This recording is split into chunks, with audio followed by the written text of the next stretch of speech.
Recorded this a couple of times and let's just go with it. This video is another content notice and personal thoughts overall, upcoming content for the channel, just a general update video that you've seen 1,000 times from everyone else. But in this case, it's my channel. Alright, so this is going to be based off my community section post that I made a couple days ago where I just flat out said a bunch of stuff about the game, about the content on the channel, and whatnot after I appeared on Retaliatory's Trainwreck podcast. Anyway, let's get into some of the stuff I said. First things first, Warframe History episodes. They're one of my favorite bits of content to make on the channel. I do really enjoy researching and just compiling all the history, comments and whatnot for certain topics into one location and then just giving it straight to you based on that timeline of events. I really do enjoy it.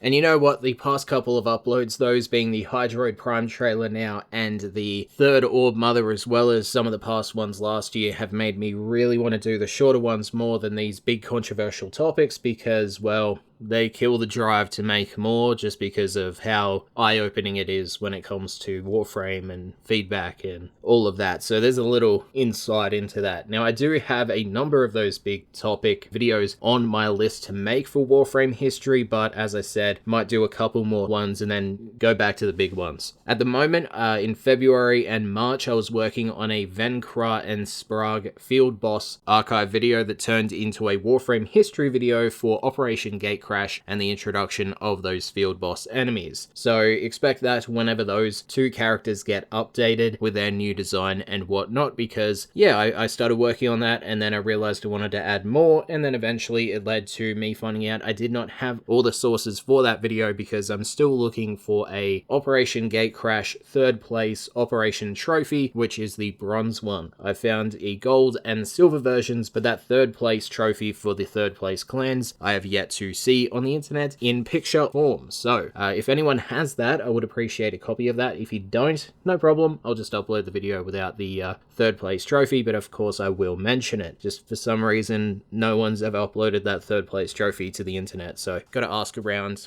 and hopefully eventually get a copy of it. But yeah, that video will be coming out whenever those two characters get updated, and then we'll see what happens after that. In regards to other content for Warframe History, other topics and whatnot, I do have a whiteboard that I've wrote down a number of topics on, and that has been the same for the past year. After I did the Arcane Helmet episode, and some of it's been growing, but it's mostly just stagnated to what I have up on the board.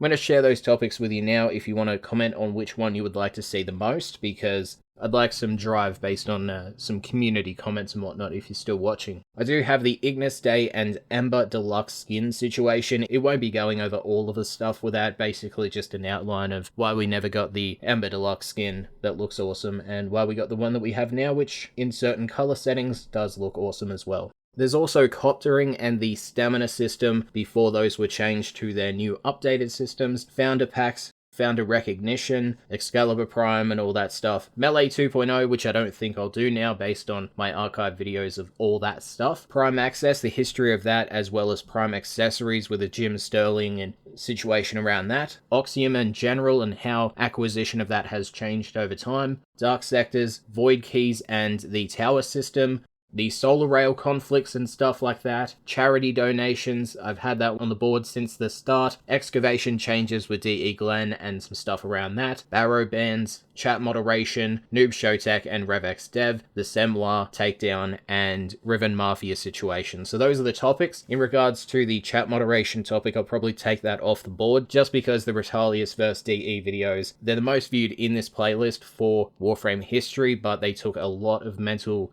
strain and whatnot to just go through, and you know, I don't think I want to do that again. So maybe those two videos will be the only stuff for chat moderation outside of Last Week in Warframe on this channel. So I do apologize for that, but yeah, it's draining. In regards to the RevX Dev history video, that one is probably going to be on the back burner for a while, as I've said in comment sections. It's just a clusterfuck of information, creators, and just all-round shit. And if anyone was around at that time, you'd know that was the case. If you were interested in the community and whatnot, you'd see lots of stuff happening. But that was a dark time for, I guess, the community, so that will be on the back burner for a while, as I don't really want to dive into that yet and go through all that shit.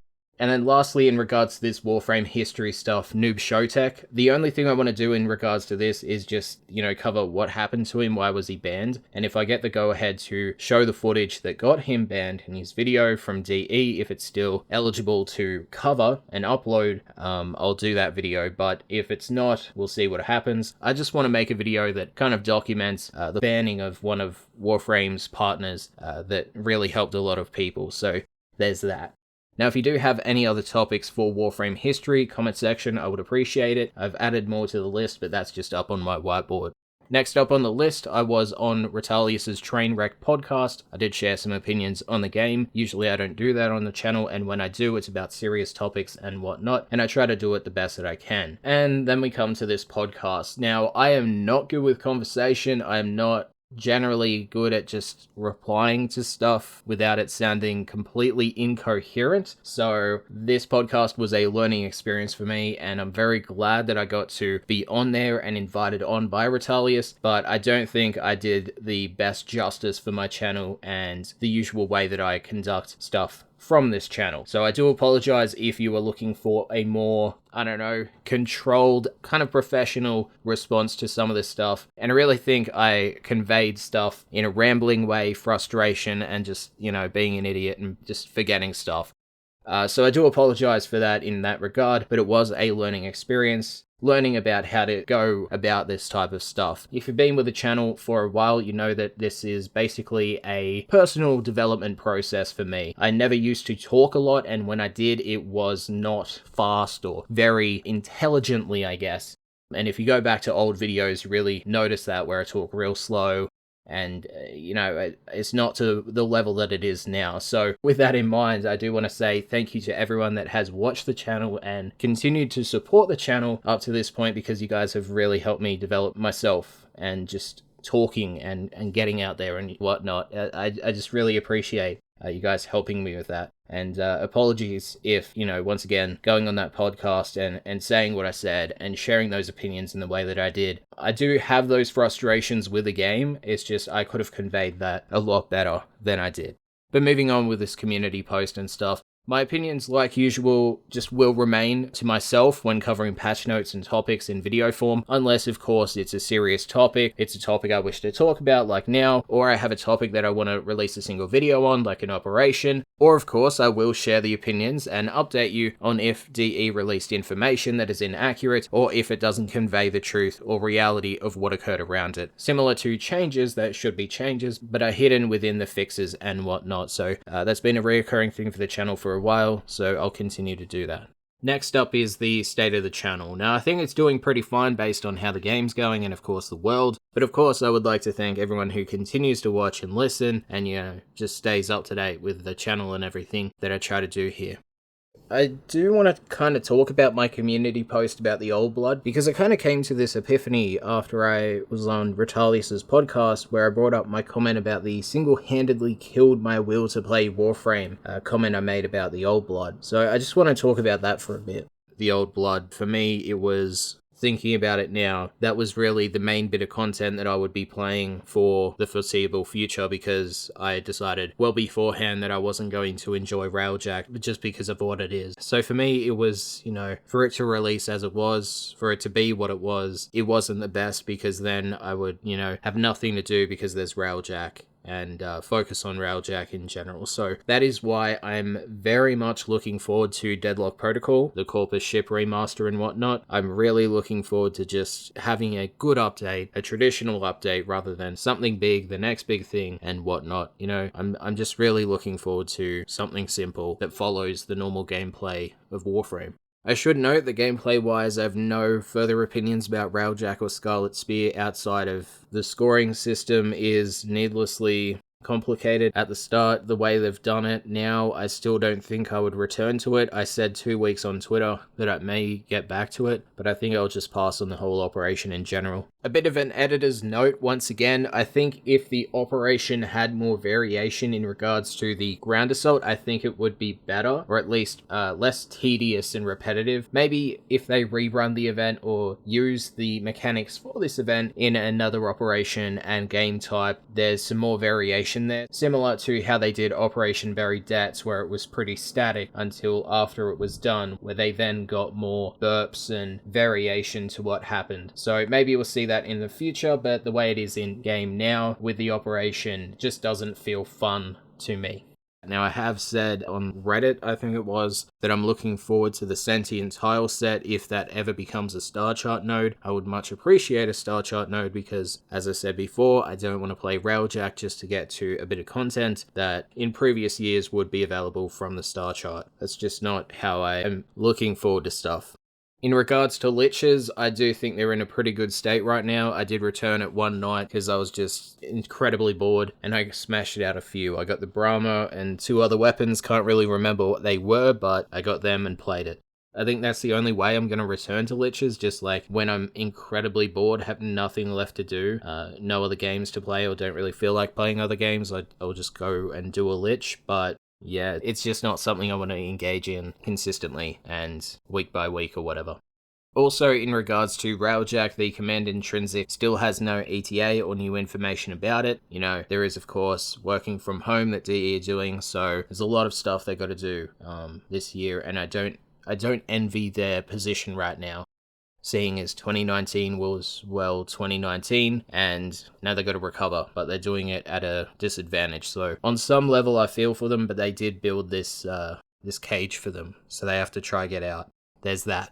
I feel like I've been pretty vocal in the way I've expressed updates about the new war. At this point, I've fallen off the train. I've lost nearly all interest in the main characters for the game. Lore-wise, I feel like DE don't keep the characters consistent or the actions in-game consistent with the characters. I hope in the future we see more frequent Levirian releases and hidden lore collectible stories that aren't cinematic in nature, mostly just text-based and narrative, just telling us stories about the world that does expand the universe and makes us have a connection to that which we are defending, especially since there is a sentient invasion and we're meant to care about what's going to happen if they win. I think Levirian has been a really good addition to expanding the Warframe lore, that being the actual Warframes themselves, but I also think we need to expand just the universe in general. Some of the best and most memorable lore for me about this game has been from those hidden collectibles. Gara defending the plains of Eidolon, killing a sentient by sacrificing herself. The Thousand-Year Fish, Sigor Savar. There are some really good stories about the Warframe universe that are hidden behind some collectibles, but I also think we need to have some expansion in the universe just in some text-based form. And I'm thinking similar to Destiny 2's lore books and grimoires and whatnot, how weapons and items have stories behind them, tying into other characters that connect to the world. It's like those old Cephalon Samaris terminals in the relay that have information and lore about the universe, but in a more accessible location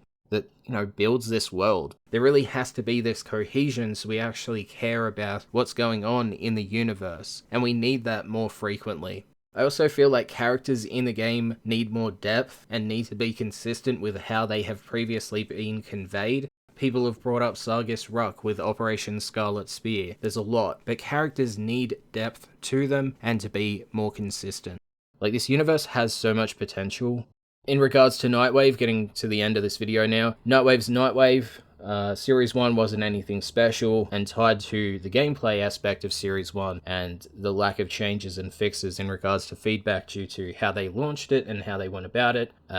You know, it fell pretty flat for me. You know, we had the first intermission, which was a while, then Season 2 came out. I feel like it fell flat. These stories don't really connect to the world much. The Wolf was meant to tie into the Gas City remaster, but the Gas City remaster was delayed. Season 2 with Arlo and whatnot, that was something. I remember prior to the release of it, Steve said it was meant to change the world or something, and I think all it did was introduce the Zealoid Prelate in the Derelict. I don't really know what changed there. We got 2 new enemy types that are there, but I don't think it impacted the world as a whole or gave much impact at all. Nightwave Intermission 2 is also a thing, and remember when people brought up the original Sortie seasons as an example of why Nightwave seasons wouldn't go to plan? But anyway, two of the best updates in the past year that I think I've enjoyed the most have been, of course, Jovian Concord. Gas City Remaster, revitalized tile set, really made me enjoy what I was playing when I was on there, and it wasn't just like an open world and whatnot like that, because I have already voiced my thoughts on the open landscapes of Warframe and the way they're done. Not a fan. But when it came to Jovian Concord, we got the hidden lore for the amalgams and sentience with Alad V. We had the disruption game mode, which has single-handedly been one of the best additions to the game in a while in terms of game types, just because for me it has been fun, and based on communication and stuff around the community, I've seen that's been the case for a lot of people, although rewards have been kind of lackluster. We also got the Ropalolis fight, which I found fun for the first couple of runs, and then it got a bit tedious and annoying, and I understand that if you're playing solo, you won't really experience much bugs and issues, but if you're playing with a group and squad, the connectivity and matchmaking issues and some other stuff will completely bug out that boss fight, and that has been happening since Jovian Concord, which is a shame. The second best update was recently. It was Warframe Revised, where after 4 years of feedback, maybe a bit longer, we finally got the armor scaling changes, shield gating, health and value changes for enemies. We got the AI accuracy changes. There's a lot that came with Warframe Revised, most of it being good, but the update did have some downsides, with area of effect radial damage fall-off changes, specific status chance changes for gas. I know people have been very vocal about the gas status effects right now, and have been offering some feedback in regards to that to DE, which is good. Self-damage was also removed from the game and replaced with a stagger system. I found the stagger system to be inconsistent with a number of weapons, and of course the Staticore, which has been the one I've been most vocal about because I enjoy that weapon. The stagger system was also added to a number of weapons that previously did not deal self-damage, which was another issue for a number of people, including that Staticore. There was also excavator scaling, where they scale upwards based on the level of the mission and whatnot, which is great. Lots of these changes players have been asking for like 4 years now, and we finally got it in-game, so praise for DE for actually doing that stuff, but sadly, due to the way 2019 went and the past 3 poor releases, those being Old Blood, Empyrean and whatnot, it felt like it was a PR move. Now, I know they've been discussing armor scaling for the past year, which kind of, kicks that mentality out the door, but it's still going to remain there just with how 2019 went and the past 3 updates, and all this feedback that has been given for like 4 years in many different forms, negative, constructive, positive, etc. Most of this stuff has been provided over the past 4 years, and we're only getting it now after player counts were dropping in the rough launch of Empyrean, Old Blood, and the Rising Tide. There's sadly going to be that underlying thought, and that's just the way it's going to be, but praise for DE regardless for actually fixing armor scaling and executing all those other changes as well. I think it's pretty universal that Warframe Revised and Jovian Concord have been the best updates in the past year, and, some people have had their backs broken by those updates just because some of the stuff inside of it. I know I've seen a few comments about people quitting after Warframe Revised based on how DE did the AoE damage radius stuff to explosive weapons, but also how they implemented the self-stagger system on weapons that previously did not deal self-damage and stuff like that. I understand that this isn't just the single reason why you quit, straw that broke the camel's back, which is a shame, but it's basically the underlying reason for frustration. Stuff keeps happening, some of these executions of feedback gets the developer touch. It's usually one thing gets buffed and then one thing gets nerfed in response to that. It's a bit of a shame, and, it just builds frustration.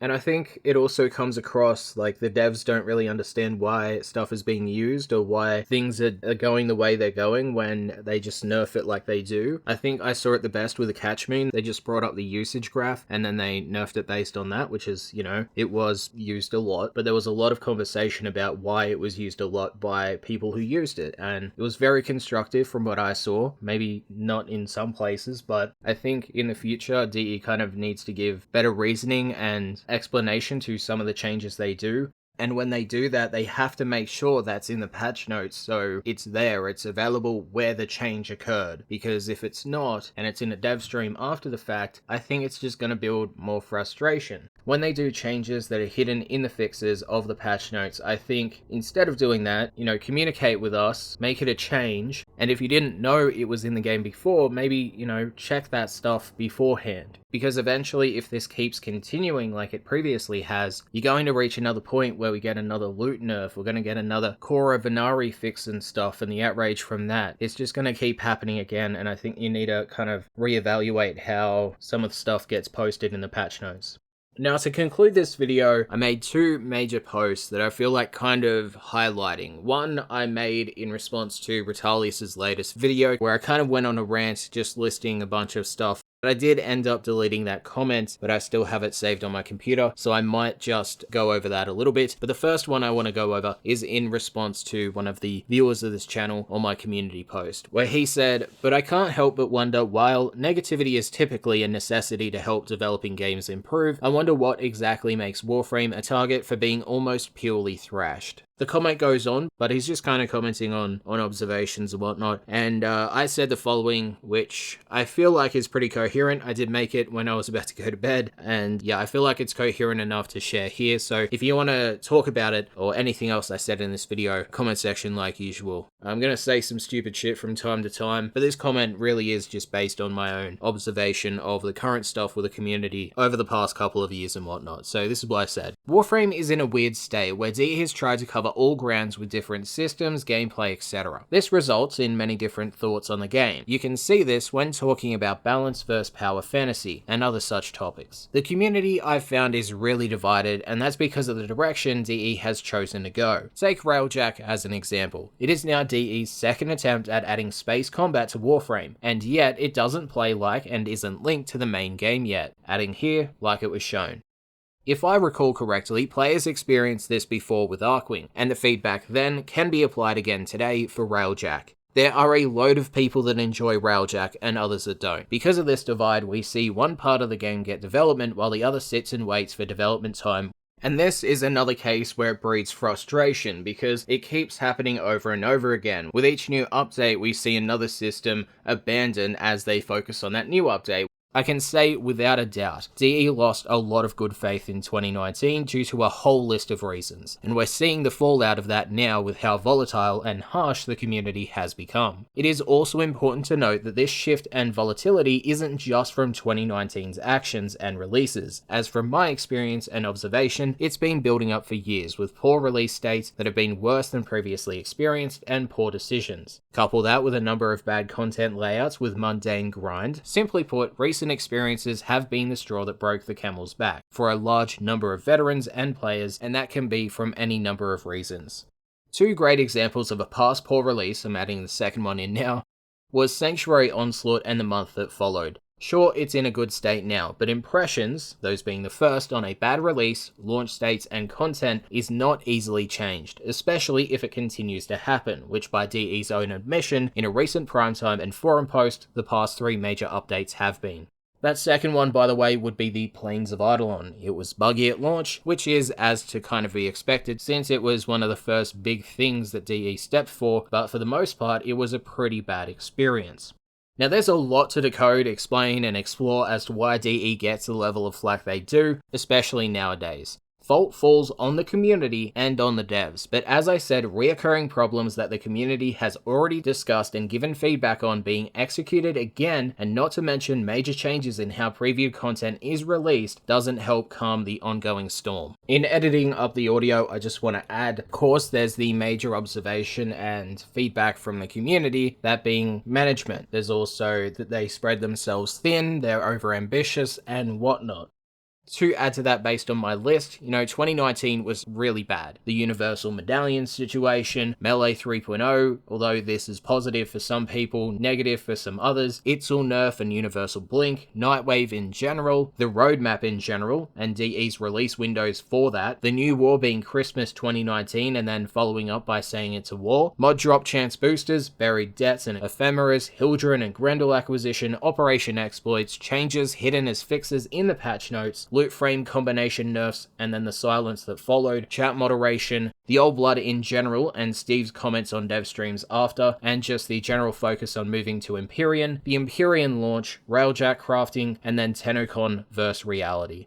That's just 2019. Some of that stuff you may not have thought was controversial or bad for the game, but over my coverage, I did see a lot of reactions to that stuff, and, you know, that's just 2019. You go back 2018, 2017, all the way back to, I think, maybe the War Within, which is where the game kind of started to decline. Not to bad levels, but that was a pretty sad year with the Spectres of the Rail, New War, Vacuum Within, Lunaro, and all of that stuff. 2018 followed. There is a lot that builds up these frustrations with players, especially with Warframe, when it comes to just stuff being overlooked, stuff being forgotten. It's just that the Old Blood and War Within has been kind of the boiling point for a number of players in the community. But anyway, you know, those are just my thoughts. This is a long-ass video for a channel update and content notice video, so I do apologize even if you watched up to this point. I doubt it, but that's just a boatload of opinions and thoughts about Warframe at the moment, channel content and whatnot. I really apologize if someone watched all the way up to this point and they're pissed. But yeah, like as I said at the start of this video, like for me, this is all a learning experience.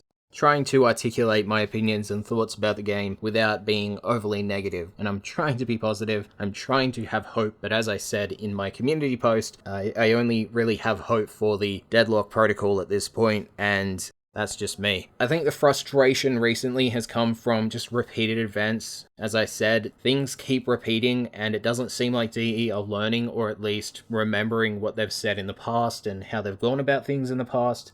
And, you know, that frustration is building up. Last year we had the loot nerf and the Helio scanning lore fragments hidden as fixes instead of being listed under changes. There was frustration from that. And then we had the Venari nerf in the fixes, which, you know, just brought up that it keeps happening when it shouldn't. There is also other cases and whatnot. There is seriously just so much with Warframe. Content, patch notes, just there is a lot of stepping stones and there is a lot of hay being put on people's backs, especially with recent years. And, you know, I hope this video has been kind of informative in a sense, because it wasn't meant to shit talk the game. It wasn't meant to be negative. I want to have hope. There is so much potential for this game. It's just the direction, the management, there is just so much that is kind of wrong at this point. It's a bad year already. And as I said, I am not envious of DE at the moment because, you know, 2019 was what it was and 2020 is starting off really shitty for everyone. So let's just hope with what they have, we can get the best out of 2020, better than 2019, and then in 2021, it just gets better and better. Thanks for watching. Peace.